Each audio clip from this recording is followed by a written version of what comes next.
Welcome to The Lazy Girl Library, the podcast where reading is a pleasure and captivating adventures happen from the comfort of your couch.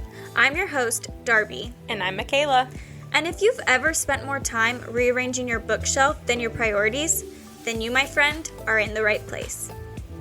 Hello, happy 4th episode of Lazy Girl Library. Woohoo! We're back. So happy to be here. Yeah, this is a good one. I'm excited to really get into the discussion on this one because I think it'll be interesting.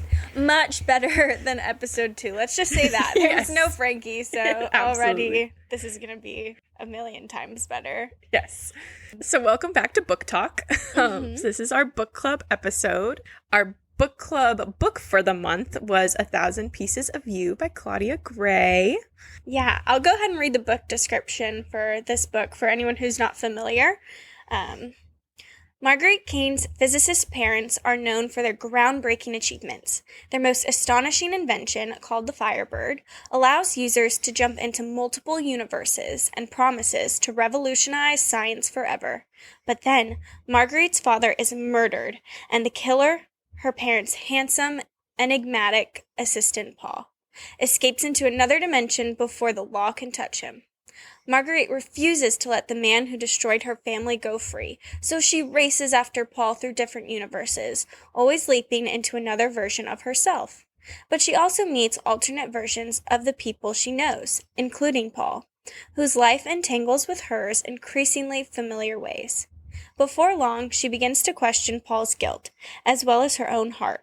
And soon she discovers the truth behind her father's death is far more sinister than she expected. So that's the book. So what we're going to be talking about is our thoughts on the book, answer some book club-esque questions about the book, and kind of give our final ratings. As well, after we talk about this book, we will touch on our new book club book for April, which is going to be The Nightingale by Kristen Hanna. So stay tuned because at the end, we'll read the description of that book.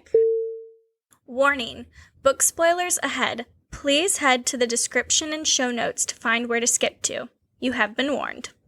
So we kind of wanted to do a reading recap for this book and just kind of like go through it. Obviously, we can't read the whole book again, but just to get cover the heavy plot points of it. Get our brains moving. Fresh reminders for if you guys have read it or if you haven't read it, then you kind of understand what we're talking about as we go through. Reminders for us while we go through as to what's happened, because at least for me, it's been a little bit since I finished the book, so it's nice to have a little refresh. Yeah. Also, we do have some listeners that aren't necessarily book readers, but they just like to listen to us. So I think being able to share the actual story will help you to follow along with our thoughts. Give some context. All right, starting off, I think, this book started off hot. We dove right in here. Marguerite's dad ends up killed in a car accident, and they believe the killer is Paul, who I believe the research assistant was the title, and he also stole what they call the Firebird, which is her parents' life's work. It's a device that allows you to travel through different multi-universes, dimensions, and it places you into the person that you would have been in this multiverse. So if there's a universe that you're not in for whatever reason, like your parents didn't want to have kids or your parents aren't together, you're not in that universe. It's physically impossible for you to travel there. Yeah, you can't, because you have to go into yourself in that universe. So Marguerite and her family are super distraught about this, obviously. And so Theo, who is their other research assistant on this Firebird project, goes back and he remakes the old prototypes of the Firebirds that they had tested out but then discarded, so that way he can go and travel, and he's going to go try to find Paul and kill him, basically, for what happened to Marguerite's dad and for abandoning them and causing all the chaos that's been going on. And Marguerite's like, well, you're not doing that without me, I'm going to. So Theo sets the Firebird specifically so it follows Paul's Firebird throughout the different dimensions. So anytime they travel, it will travel to wherever their dimensional Paul is at. this is going to get a little confusing because we're going to go through a lot of dimensions here. So we're talking about, when we say the OG dimension, that's like the original, like where the true main plot line lies. So the OG dimensional Pauls, OG dimensional Theos, that's what we're talking about. Yeah. And so in the first dimension, they go to what I think they might refer to as like the Londonverse. I think it's a more futuristic London. And so in this first dimension, they do find Paul, but he's super confused on why they're so angry, and they actually attack him. But also they're just surprised that they found him. And so we find out he was shocked to learn that the dad died, which leads Marguerite to believe he didn't kill him, but Theo is still very, very much convinced that he did. Because very one-track minded there. Yeah. Also, Theo doesn't, like, see his shock, so Marguerite, I think, thinks that it's, like, partially that, because in the Londonverse, Paul and Marguerite, like, end up on a train together, and so that's when she comes to that realization of, like, oh, no, he doesn't know, but Theo wasn't there to see it, so she is like, no, he really doesn't know.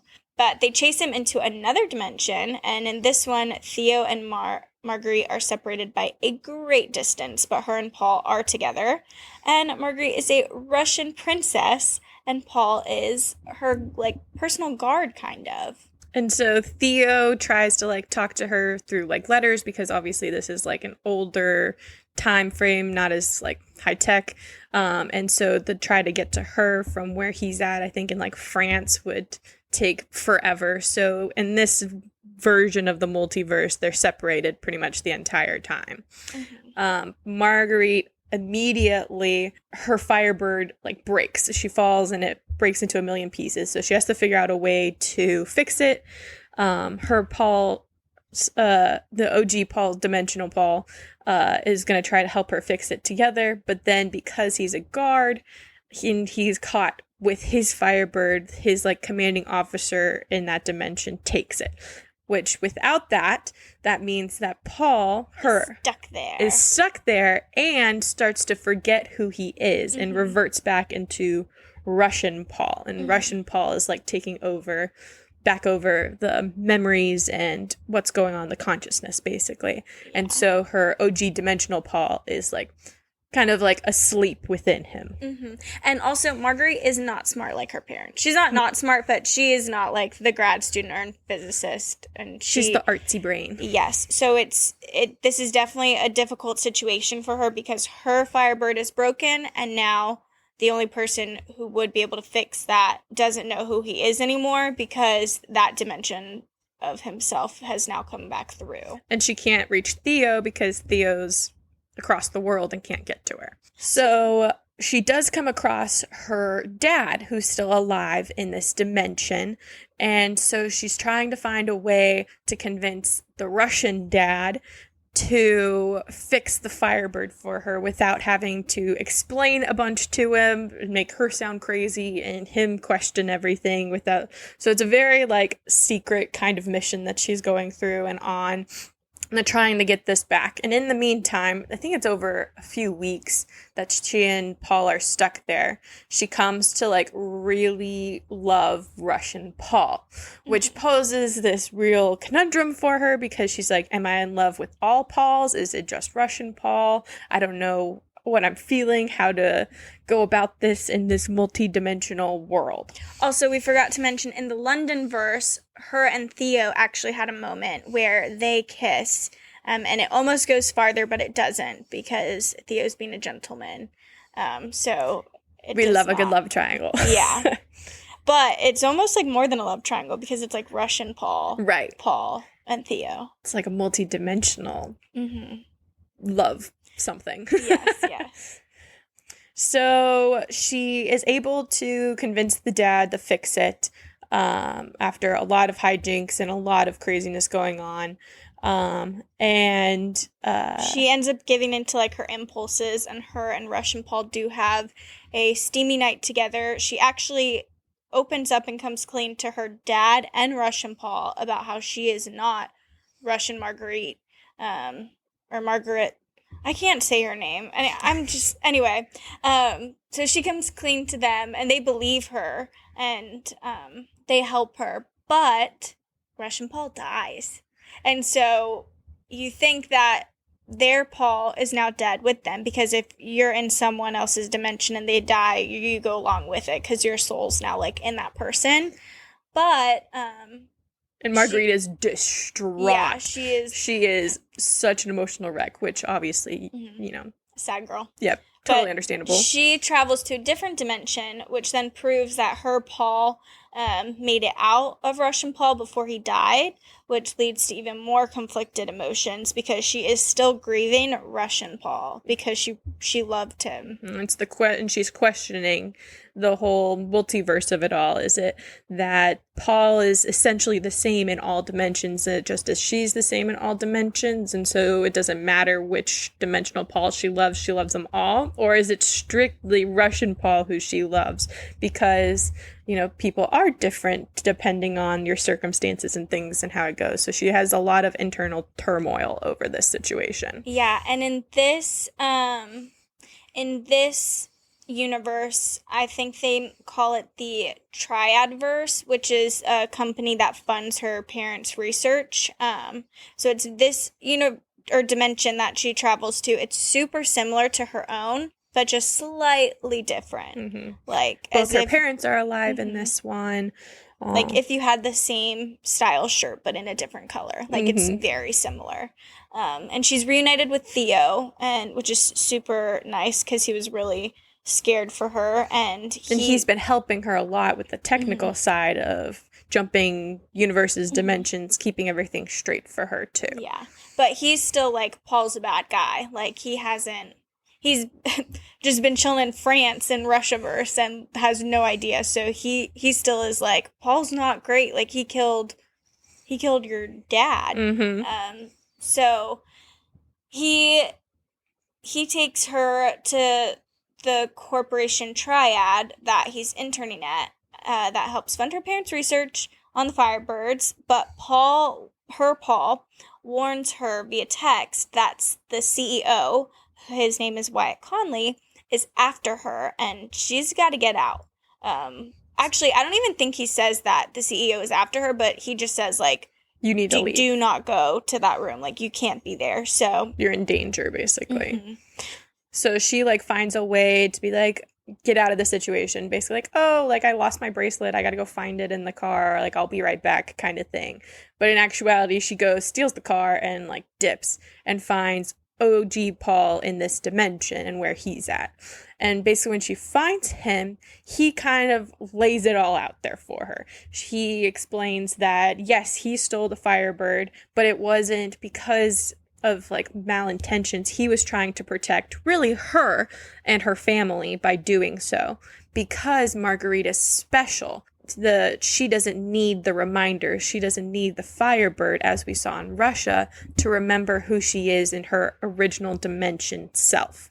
Unlike everybody else, like a Russian Paul, where when he didn't have the Firebird to remind him, he kind of fell asleep within Russian Paul. The OG Paul fell asleep within Russian Paul, and Russian Paul's consciousness took over. So it's a really, like, insane skill to have that Triad wants, because they want to use her and like figure out how she's able to do this and use her as a spy in other dimensions to steal technology and other things from them to bring to their own dimension. So this is huge for Marguerite to figure out, and things are starting to kind of come together for the reader, but not maybe for Marguerite. She's still very confused on the whole situation. And she's now, she needs to convince Theo of this as well, because, again, one-track mind. But then they travel to a new dimension because Paul says he needs to confirm something, but he's still being a little cryptic. And this dimension, we can call it like I don't think they say, but like underwater dimension. So in this dimension, water levels have risen. There's like no land. So everyone lives in underwater towns, kind of. Yeah. Like rigs.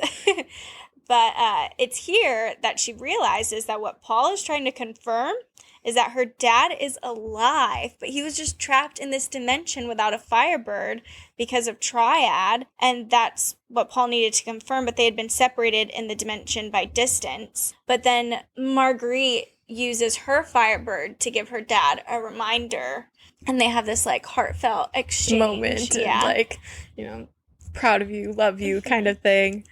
It's sweet. But then, so Theo finds her and is able to get to her before Paul is.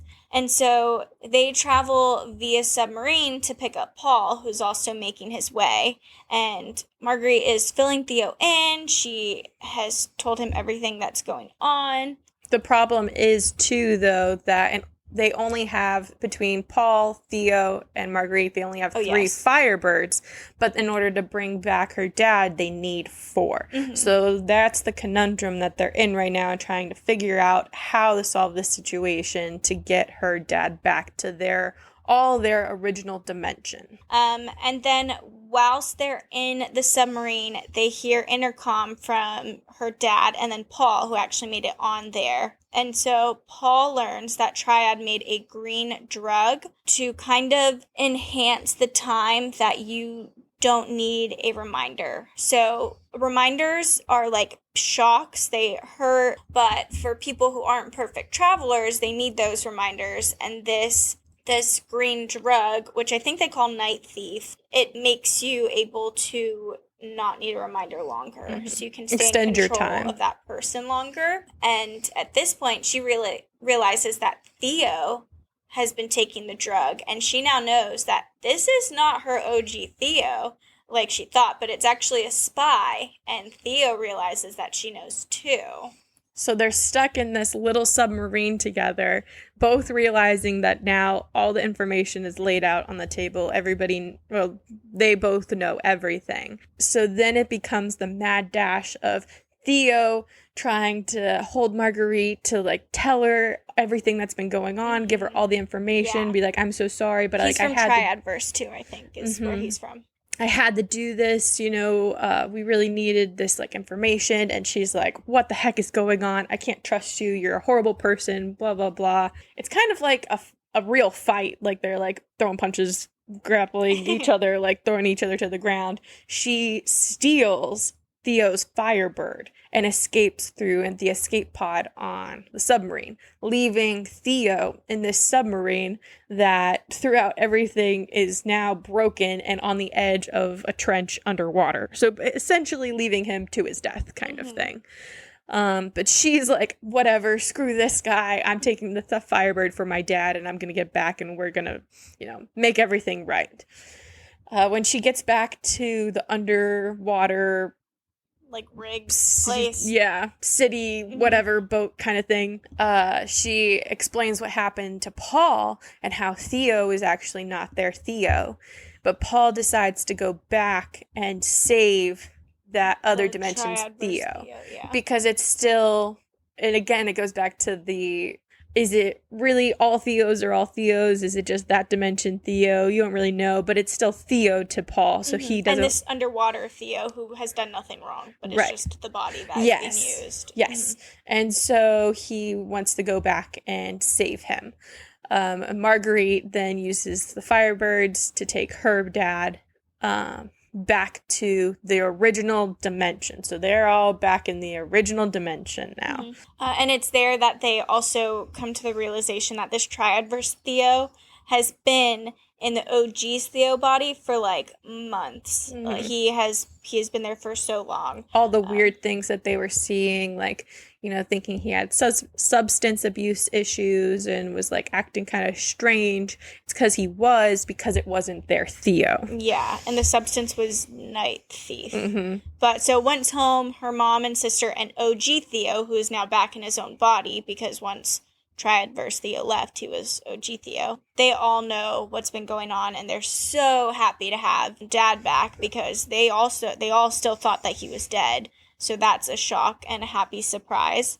And then finally, Marguerite goes to face OG Paul and her feelings for him, but she can't figure out if she loves all Pauls or kind of just Russian Paul. And then also Theo at the end kind of says, like, that Triadverse Theo ruined my shot, didn't he? Because of the way you're looking at me right now. So then you kind of see actual sincere Theo come through, and And then Yeah. you're left in the middle of this. Will they, won't Mhm. they? Does she love him? Does she not? What about Theo? Because the Theo she came to know wasn't actually the real Theo. And thus Yeah. the trilogy Mhm. starts. And then you're also left with, okay, they got away from Triad and Wyatt Conley in this moment and in this instance, but you know that he's not done. Like, he's going to come back. So what will happen next? Read book 2. Yeah. And that's the book. That's our little reading recap of it. Hopefully you were able to follow along and it made sense. I'm sure we left out some things, but again, we can't read the whole book, but those are just some big things. And it gets really confusing because it is like through the multi-dimensions. Yeah. It's London all the first, same. Russian first, OG Marguerite, Russian Marguerite. Right. All these different, like, yeah, it's the same character, but it's a different character at the same time kind of thing. So, yeah, hopefully we were able to at least keep it somewhat coherent for you guys. Yeah. But so I had read this book before, I think in high school. But what were your initial thoughts? I had very mixed feelings on this book. So, unlike last book club, this one definitely expectations were met. I knew what I was getting into when I was reading this book, and I knew going in that it was a young adult novel, so it was going to be a little bit different and catered towards a different audience than like my age bracket. So, some of that you can see when you're reading, like it is kind of young adult, but it didn't affect my reading of it because I did expect that going into it. However, with this book, I don't know. The story was super compelling for me, and I really loved the idea of it and the multi-dimensions and the ethical questions of it all. But the writing I had a hard time with a lot of times. Just because it got kind of hard to follow in the beginning until you really got your bearings. But then once you got your bearings, you're okay. And then all of a sudden it ended so abruptly for me. I don't know. It was I'm still undecided on this book and how I feel about it. It's very mixed for me. What about you? Yeah. Well, it's funny you say that because I had read your Goodreads review before we did this, so I kind of knew a little bit of your thoughts.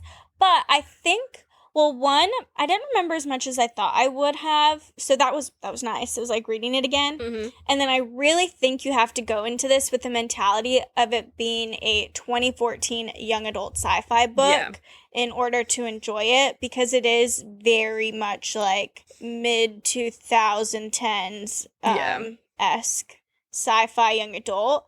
But I do love the concept. There were parts that were a little cheesy, but for me, it was still very enjoyable. And I think nostalgia plays a role in that as well, since I had read this before. Sure. It was like, oh, I remember that. Yeah. But to your point of it starting kind of quickly, it reminds me of Enola Holmes, that movie, where it kind of goes in pretty action-packed, and then it's a lot of just like flashbacks to get those, to get that info, which I'm actually surprised that you don't like that, because you are someone that like likes to figure out things, so I feel like you'd pick up on things that they haven't touched on yet, or I don't know, maybe because you like to think about it, you want all the information ahead of time. For me, I'm like, I don't care. I could care less. Like, whatever you give me, I'm like taking. It's a very, very great point, very valid point. For me, like, I loved Enola Holmes, and you're right. Normally, I can keep up with that, and it keeps you thinking throughout the whole thing. The only reason it didn't work for me with this book is because you needed to connect with the character to feel her emotional trauma. And because it wasn't just you're thrown in the action and, like, you're trying to figure out what's happening, it's like you needed that emotional connection to her, to feel for her, and to feel, like, the pain of her loss for her father, and, like, the anger towards Paul. You really didn't get that when you're starting. It's like for me, it felt like starting the movie like 15 minutes in, where you lose some of that character build up and dimension to like connect with her before you get the trauma dump, to like, so that way it felt more like you could feel for her more in that and understand her actions versus like just, my dad died, I'm doing all of this, and you know, like, I'm so angry at this person, I want to kill him, but you're like, what the heck is going, I don't understand, like, sure, okay, I guess, like, let's go on. Have you seen My Life with the Walter Boys on Netflix? I've not. Or, okay, but I feel like there are other movies and shows that start off and it's like, my parents died, or like The Vampire Diaries. You start off, you don't know anything about her, but you know that like her parents are gone, but you can't connect to that trauma yet, but you still I'm not trying to convince you, but I'm just saying, like, there are definitely other instances where it does start very just like, oh, she had all this trauma, and now you're going to learn how she's going to go through it. But to counter that, at least with Vampire Diaries, is it's like, yeah, you don't have that. Like, but it didn't start the action right away. That's true. Yeah, that one's true, yeah. You don't have, like, the background of it. You're like, yeah, my parents died. But you're not, like, thrown in the middle of, like, almost all of a sudden there's vampires everywhere. And you're, like, being, you know, and that whole thing. It's like you still have a bit of a build-up. They start with Leia, Princess Leia, saying, give this to Obi-Wan. And then it's action. And you don't know anything. I'm just trying to find when that matches. Like, it's a valid point. I'm not taking it away from you, but for me... Also, I'm done. That was my last input of trying to find another one. Yeah, just for me, with this book, I just needed a little bit of... I think it's more really... context in the beginning. More context. I need to... In order to understand her anger and the, like, huge swell of emotion, I just needed a little bit more build-up for me. That was really the thing with this book. No, it totally does make sense.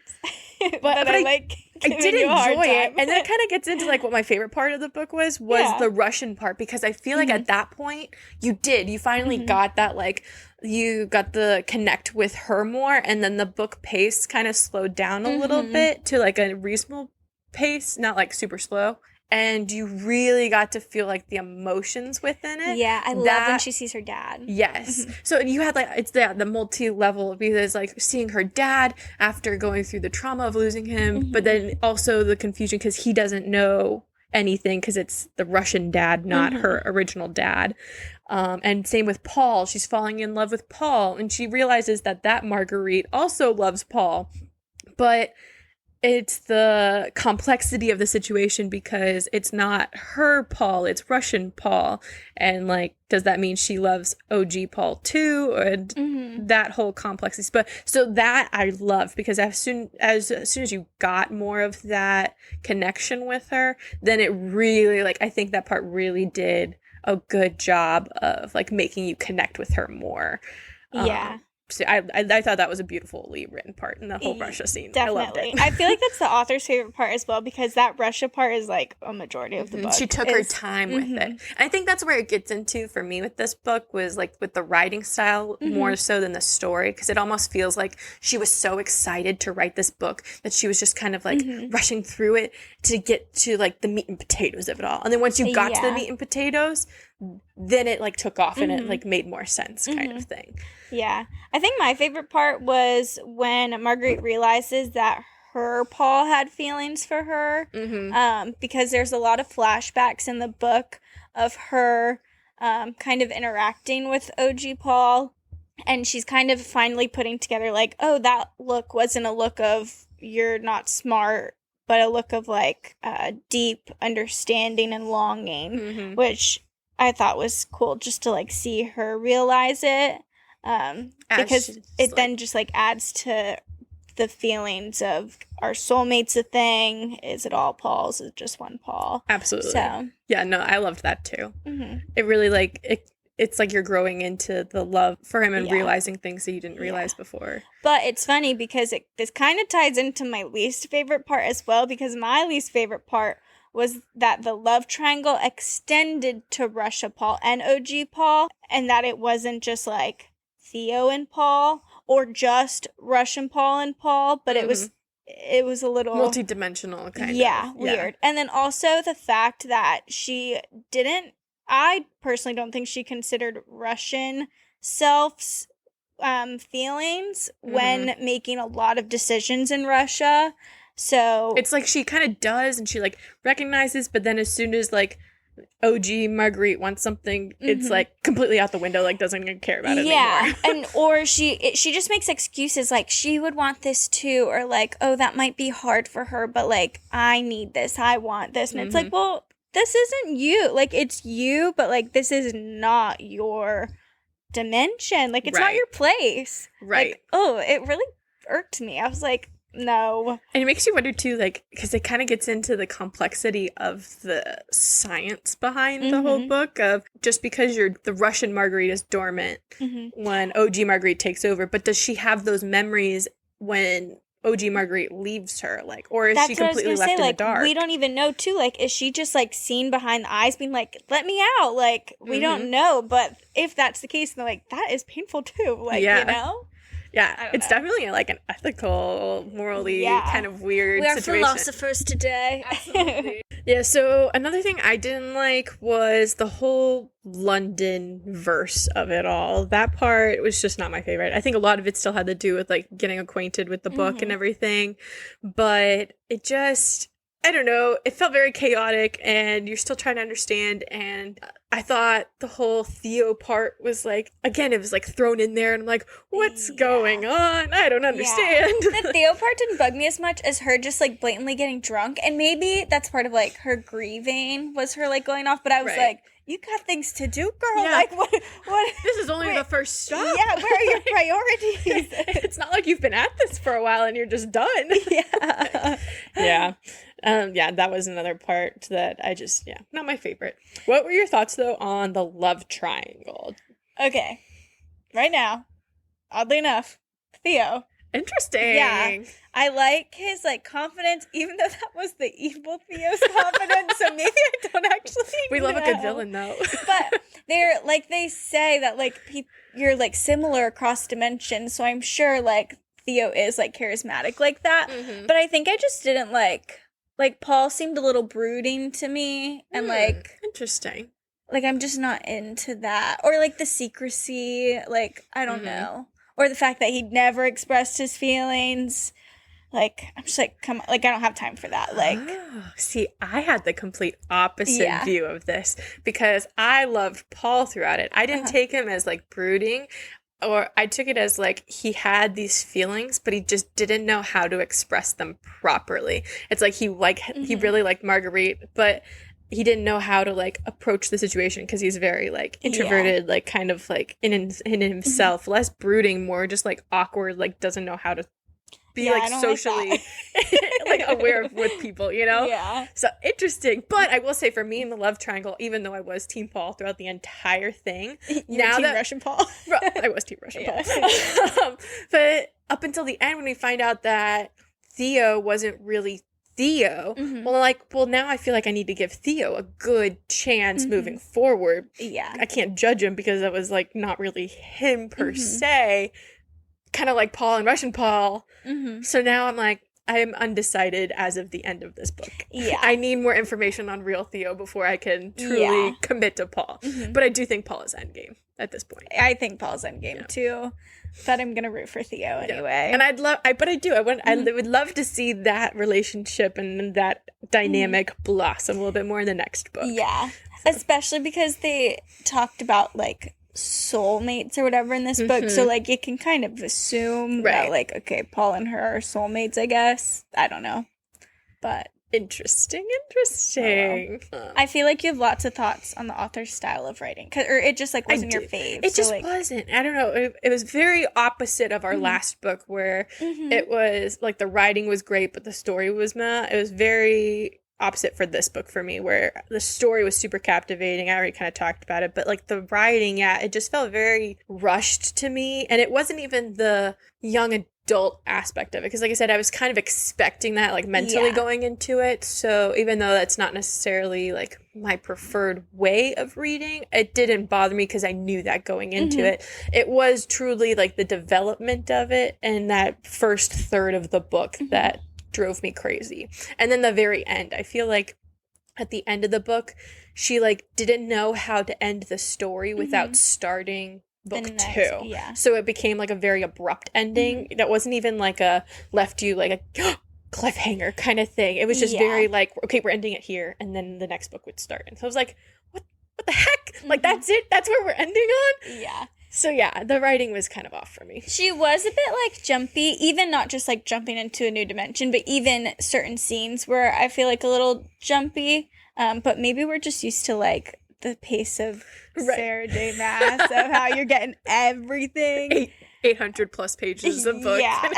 Yeah, absolutely. But I didn't mind it. I don't think it's like a type of style that I could read all the time, but, like, once in a while, I agree. It's, like, fine. It's a nice little break from all of the really heavy kind of books that you read. And I don't think I, like, mind not having, like, all the pieces of the puzzle. Like, just kind of jumping in places. Because, I don't know, I'm still, like, captivated by it. I think it kind of reminds me of, like, when you're on Instagram and then you get a little blurb of, like, the Werewolf King did, like, you know, of those, like, ebooks that, like, pop up and it's, like, read more, download the app. Like, I'm already captivated by just, like, the little bit. So I think it's kind of, like, similar. Like, I don't necessarily need, like, all of it to, like, be captivated. Sure. For me, it's, like, less, like, I totally get that. Yeah, I guess it's less like that for me with, like, the ebook previews, but on, like, TikTok when they have, like, little snippets of whatever Law and Order SVU things, and you're you're watching and you're like, okay, well, now what's going on? Like, you're kind of like, well, what happened? Well, did they get the bad guy? Yeah. What did you find most surprising about the story, if you found anything surprising? I found it, like, it's hard for me because I predicted a lot, but it definitely didn't get me all the way, which I appreciated about the book. Yeah. Because I had kind of figured out that the Triad guy was the bad guy, and, like, Triad was like going after, like, gonna play a bigger role in everything with the Firebird. And I kind of thought that her dad was still alive because of that. Not necessarily that, like, I mean, it makes sense that they brought him to a different dimension, but in some way, shape, or form, I figured he was still, like, alive. Yeah. And I didn't trust Theo from the very beginning. Theo was not somebody I was like, this is too sus. He's too, like, motivated to go and do this. Because it was written in 2014. You knew not to try. Absolutely. But I didn't have it figured out that Theo was a spy. Like, that whole aspect of it, and how, like, putting together with, like, the drug made them, like, you know, not need reminders. The night thief. Like, that part, when I was reading that in the whole submarine scene, I was like, my jaw on the floor, like, oh my gosh, what the heck, Theo? So I loved that part of it. That was super shocking to me, which I appreciated, because you kind of expected to be a predictable book, so the fact that it got me, I loved that. So. I did not remember the evil Theo either from the last time I read this book, so I also was like, oh, so you're saying there's a chance? I love that. And then also something that was surprising is, like, the reasoning for why Triad wanted Marguerite. Like, why her? Like, I don't know. If, like, you already have the drug, then, like, why do you need her? But I do understand to a point, because it's like what makes her special. Like, maybe they want to, like, study that kind of thing. But I don't know. Yeah, it's kind of it was a mixed feeling there. Yeah, that one was interesting. Anything you'd change about the book? Yeah, just, I mean, I think nothing new from me. Like, just the beginning. Like, I would have rather it had, like, just not too much of a build-up, but maybe just, like, you know, starting at, like, the father's funeral or something. Like, I don't know, I feel like it happened just after he died, that they're like, we're gonna go find him and avenge him kind of thing. And I needed that extra little, like, boost to understand her and kind of, like, understand where I'm at with, and, like, her grieving process before, like, jumping into, like, now we're gonna go do this. But that's, like, a personal thing. For me, I feel like maybe being, like, left with a little bit more of a cliffhanger would have been nice. But more so also development of Theo and Marguerite, because I feel like they barely touch on it at the end, and I feel like that's something they're going to explore more. Yes. But for most people who aren't me, I feel like they haven't let the reader kind of, like, have any desire for Theo to be a love interest, because it was just all Paul. Completely agree. I feel like adding a little bit more to that, whether it was in London or at the end, but just, like, having a little bit more there would help for whatever this future, to make it a successful love triangle. Yes. I think they needed a little bit more. Yeah. Oh, no, I absolutely agree. Because, I do. I think that's why, at least for someone like me who, like, was rooting for Paul so much, it's because she didn't, like, develop that Theo bond as much. So, no, I totally agree with that. Okay, this is a fun question that I thought of. What do you think your other dimensions would look like, and which would you want to visit?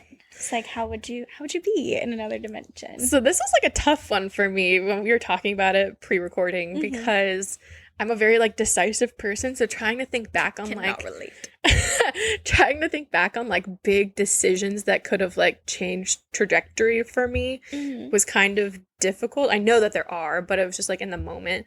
But some big things that I think could have changed, like, the trajectory of my life in different dimensions was like, I grew up an Air Force brat, so we moved constantly. So what happens if like my dad wasn't in the Air Force and we were actually like living in like a small town or maybe a big city, who knows, wherever, living somewhere, like where would that place be? What would my life look like? How much would I be different as a person? Would we be doing this podcast? Exactly, like not having that experience moving forward. So that's kind of really interesting to think about. Another one is that you reminded me of, that if I never stopped working at Disney, because I worked at Disney World for a while, and that's like was my passion. That's what I thought I wanted to do. I wanted to work up the corporate ladder there, get there. I'm like, nope, not for me. Don't want to do it anymore. But what happens, like, if I stayed there, would I have, like... You'd be the person be like, did you see the new drink they introduced? Yeah. Like, just, I don't know. That's kind of, like, an interesting one, too. Is, like, if I stuck with it and didn't give up so quickly on it, or, like, maybe instead of, like, the path I was on wasn't... Because, like, working in attractions or whatever, it was fun for the time. But if I swapped jobs to, like, something else, would that have changed my perspective on it at all either? And would I still be there? So that's kind of curious. Could have been friends with a princess. And that this one is shout out to my mom, because I get reminded of this one all the time. I took fencing lessons in 5th grade, and my mom was so excited because apparently I was really good, and she was thinking about all the scholarship opportunities I had, and like, this is going to be amazing. You could be in the Paris Olympics right now. I could be an Olympian if I had kept with it. Isn't it happening in Paris this year? I think so. That could have been you. I could have. And if I stuck with it. But of course, I'm like, all right, I did it. I'm done. Check the box. What's next? My mom, devastated. Oh. So what would have happened if I, like, stuck with it? I think that's the one I would love to visit the most out of all of them. Like, what would happen if I did stick with fencing? Would I have actually gone on to be, like, an Olympian? Would I have gone to a different school because of scholarship opportunities? Like, that could have changed a lot, too. Yeah. Wild. What about you? Okay. So one that I thought of was I was a zipline guide for a summer right after undergrad. And I think about if I hadn't stopped being a zipline guide and I stayed living up in North Carolina and just lived up there, it would be a much more quaint life. And I think nice. I think I would girl. I think I'd really enjoy it.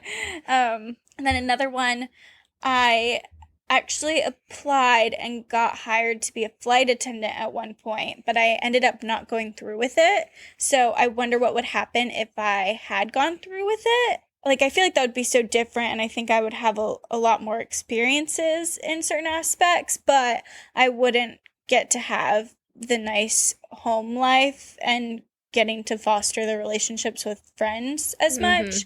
But so I do wonder what that would look like. Right. And then 2 more quick ones. One, I lived in Miami for most of my life. Actually, no, maybe half of my childhood life. I lived there till I was 10, and then I moved a little north. So I wonder what would happen if my parents had decided not to move. Would I be fluent in Spanish? I was about to say, speaking fluent Spanish. Yeah, would I have an accent?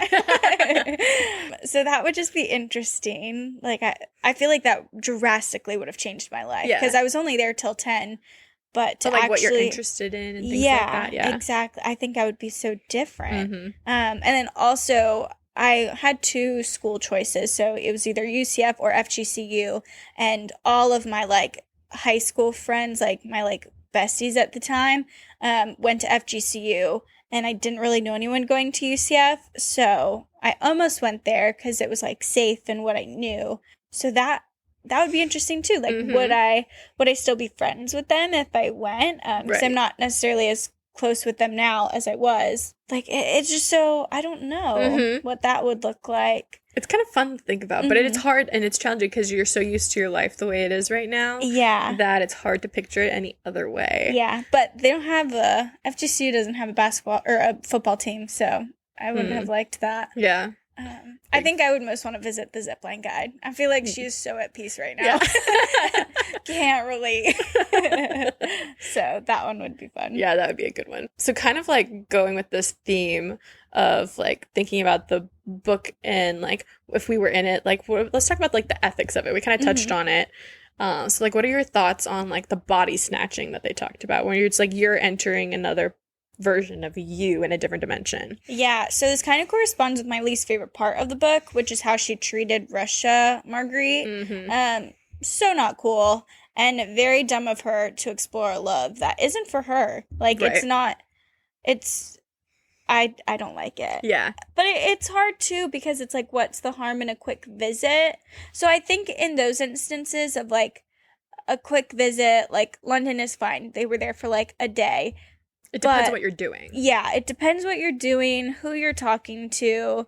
I could see that being so, like, beneficial for, like, a grieving process of, like, you get to see someone that you haven't Mhm. seen. But as a whole, not cool. Yeah. Like, especially just doing the things that she did. Right. I'm not a big fan of it long term and doing a relationship in another dimension. I Doesn't totally seem nice. get that. I go back and forth on it a lot Yeah. because it's one of those things where it's still technically you, and so it depends on like how much that dimensional you is present while you're visiting and Mhm. like taking over that person's body per se. So like when we're talking about like Russia, Marguerite, like is she still aware and does she remember everything that went on while OG Marguerite was there? Or is it like complete memory wipe? Only OG Marguerite, who was experiencing those things, can remember those things.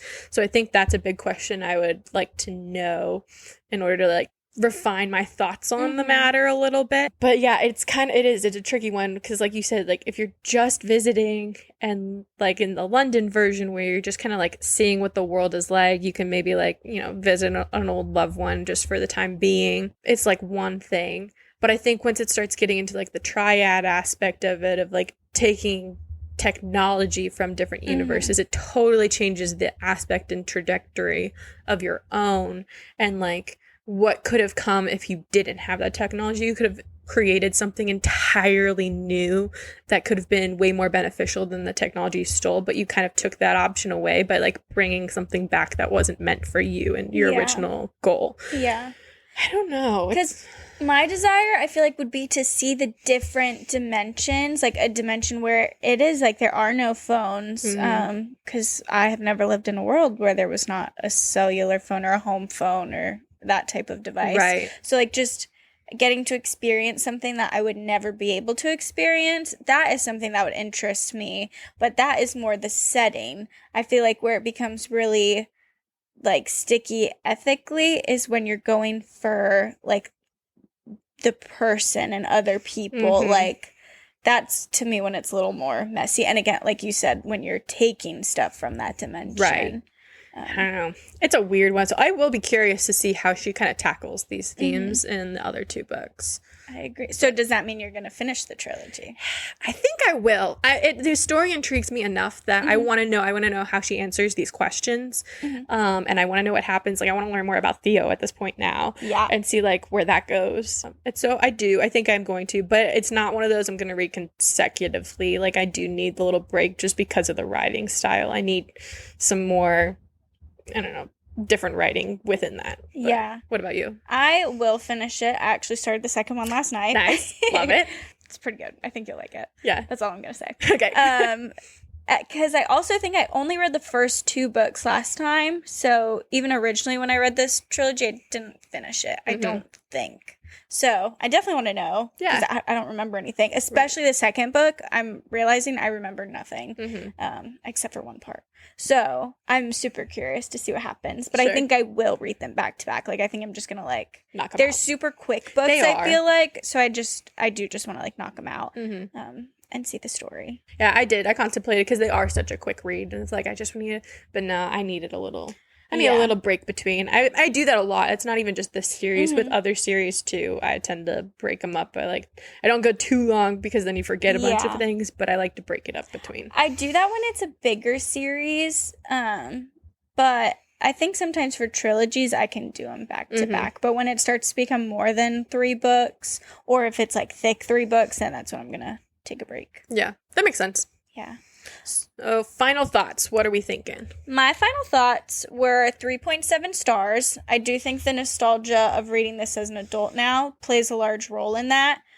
But it's just so fun. Like, the different worlds and the different versions of oneself is so interesting. It's just, like, cool and different. Yeah. And of course, I like think of myself, like, how would I be? So Right. I liked it. Yeah. Solid 3.7.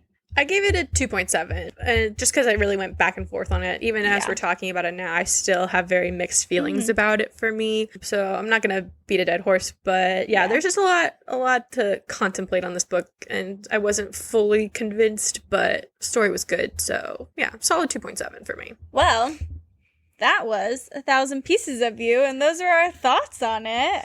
Let us know your thoughts on it if you read it. If you haven't read it and you want to, reach out on our Instagram at Lazy Girl Library. We also have our website, lazygirllibrary.com. Let us know your thoughts. There were no Frankies, and I appreciated that. I did too. I really don't think I disliked a character. Mm-mm. Even like the evil ones, I still liked what they added to the stories. That was nice. Yeah, there wasn't one that like stuck out like a sore thumb where you're just like, oh my gosh, I can't with this person. Yeah. So yeah, no, it was solid, and expectations were met. Yes, expectations were met. Yay! Stamp of approval for this book club book. Amazing. Going on to our April book club. I'm excited for this one. My friend, shout out Emily. She's the person who was reading it that made me add it to my Goodreads. And I told her that we were going to do this, and she was so excited. So that makes me excited. Yeah. So it's going to be good. But it's The Nightingale by Kristen Hanna. I'll go ahead and read the book description for you guys. In the quiet village of Caribou, maybe? Sure.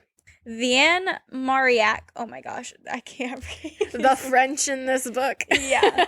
Vienne Marillac says goodbye to her husband, Antony, as he heads for the front. She doesn't believe that the Nazis will invade France, but invade they do, in droves of marching soldiers and caravans of trucks and tanks, in planes that fill the skies and drop bombs upon the innocent.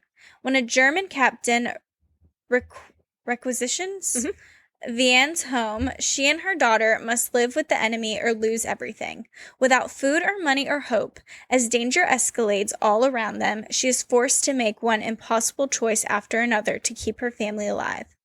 Vienne's sister, Isabel, is a rebellious 18-year-old, searching for purpose with all the reckless passion of youth. While thousands of Parisians march into the unknown terrors of war, she meets Gaëtan, a partisan who thanks, Michaela. A partisan who believes the French can fight the Nazis from within France, and she falls in love as only the young can. Completely. But when he betrays her, Isabel joins the resistance and never looks back, risking her life time and again to save others. I'm so excited. This book I've seen a lot over like Instagram, TikTok, not to the extent of like, you know, when a book goes like viral, but just it seems to be getting a lot of praise. It's one that's been on my list for a while. It's a historical fiction, which I haven't read in a hot minute, so I'm super excited for this book. Yeah, I've never really been a big historical fiction person, but I just don't think I've explored it, so I am excited to read this one, and it'll be good to like break up from what I normally read. Add a little bit of spice. Yeah, something different. I'm excited. We hope you guys are excited too. Let us know if you've read this one before, or if you're going to read it with us. What about books you are reading right now? Want to get into borrows and returns? Oh, my borrows and returns, of course. Well, my borrows, I have not touched this book, but How to Win Friends and Influence People, I'm still reading that one. All but good. It's a back burner book. One I am currently doing, besides the second trilogy book, is Bride by Ali Hazelwood. I've heard this one a lot recently. Yeah, I actually hadn't heard it a lot by people, and then as soon as I started, I'm doing an audiobook. As soon as I started reading it, it's like popping up everywhere. Interesting. It's pretty good. I do wish I had started it paperback and not audiobook, because I think I would be even more into it. Right. But I'm still very much into it audiobook-wise, but I'm not paying as much attention, I think. Yeah. And I wish I was, because it's really good. I like it a lot. I'll be curious to hear like your end thoughts, because that is one that it's been popping up a lot, but I know nothing about it other than just like a lot of people are reading this book and enjoying it. Yeah, the premise is that it is in a land where, I think it's a modern land, where there are humans that live there and then werewolves and vampires, but they all live in their own like territories. So they're not friendly with each other. And so what they have decided to do is the, like, alpha of the werewolves, and then the, like, vampire king's daughter, essentially, or, like, someone high up in the vampire world, his daughter, they do kind of, like, not like a forced marriage, but they, like, agree to marry, like, for their people, because it's, like, a sign of, like, good faith. Like, we're not going to kill each other. Like, this is happening. But they don't know each other. And so they have all these stereotypes about each other and stuff like that. Interesting. So that one's that. And it's really good. And then Returns, I finished House of Flame and Shadow. Woo! And my gosh, so good. It feels so weird to be caught up on Sarah J. Maas. For so long it was like, okay, there's another book, like I don't want to look at certain things because I'm not sure, and it's like, I am unbreakable. I can look at everything, nothing will be spoiled for me because I've seen it all. I've read it all. So that's been really cool. But great book. I'm not going to say much else because someone is reading it. Read it. I'll start with my returns just because we're on the topic. So I did finish House of Sky and Breath by Sarah J. Maas. Love that was wild at the end. It just, as all of her books do, the last 100 pages are just crazy. I will say it's not my favorite of her series, but I was kind of expecting that going into it. I feel like it's more of like a connector series than anything. But I did still really enjoy the book. I do think I'm going to take a break before I read House of Flame and Shadow because that's the last one. Yeah. I want to spread it out a little. I want to save it. And I'm like, I don't blame you. Even though it was like kind of a cliffhanger, not kind of, a massive cliffhanger on Sky and Breath, I feel like I'm almost still kind of content to pause and like wait for that one a little bit, at least until there's another Sarah J. Maas book coming in the foreseeable future that I can like look forward to after I finish. I totally get that. Gonna wait on that one. Also, real quick pause for Sarah J. Maas talk. Have you seen there are a plethora of celebrities reading ACOTAR right now? Really? Yes. I know Megan Fox is reading it, and then there were a couple of others. She's just the only one that's coming to mind right now. And then Margot Robbie and her had that meeting.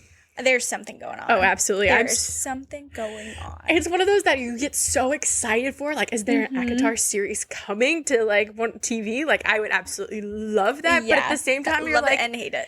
Yeah, exactly. You love and hate it because you're, like, so excited and you see that, but then you start thinking about it and you're like, you have such an emotional connection to these characters that you've built in your head, but now you're about to see it built from somebody else. Like, is it even going to hit the mark anymore? Like, are you going to hate it? Even if it's actors I absolutely love, they're not good enough. Right. The best actor in the world who is my favorite is not good enough to play any of the characters. So it is. It's one of those like, I want it, but do I? Yeah. I don't know. Yeah. Time will tell. It'll still just be nice if it does come to fruition to see some of those visuals. Right. Like, obviously, we all think of the worm as like the SpongeBob worm. And so it would be nice to like actually see, because like I can't envision a scary worm. So it would be nice to see something like that. Well, and especially if Sarah herself is working really closely on production, because then obviously you know that she's signing off on things and it's more like what she envisioned while writing it. Yeah. So that'll be kind of interesting to see compared to like what you read. But yeah, reading such a personal experience, I don't know. Agreed. Time will tell. Time will tell. Anyway, sorry, I cut in. No, you're good. Your borrows. What are you reading right now? My borrows.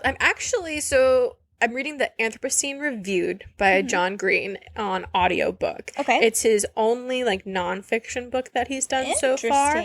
It's really interesting. It's more like a sociology, like how humans affect the world. I think it's kind of like what the Anthropocene is. He explains it in the beginning of the book much better than I ever could. But yeah, he kind of like touches on explaining like what the Anthropocene is, which is like, how humans and the world are like symbiotic relationship, like how we affect certain things.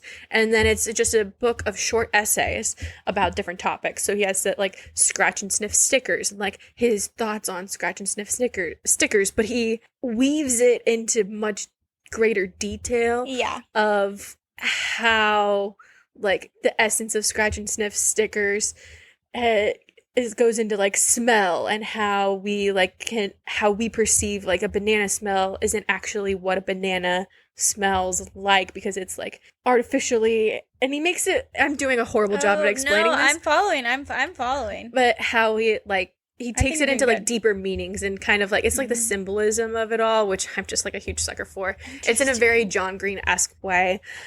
He does some science on it where it's just like storytelling, but it connects to like a broader psychological, sociological like idea of it. I like that. And then at the end, he like gives it a star rating review of like what his thoughts are on like this specific thing. So some of them obviously are like horrible, and others are like, this is amazing, 5 stars kind of thing.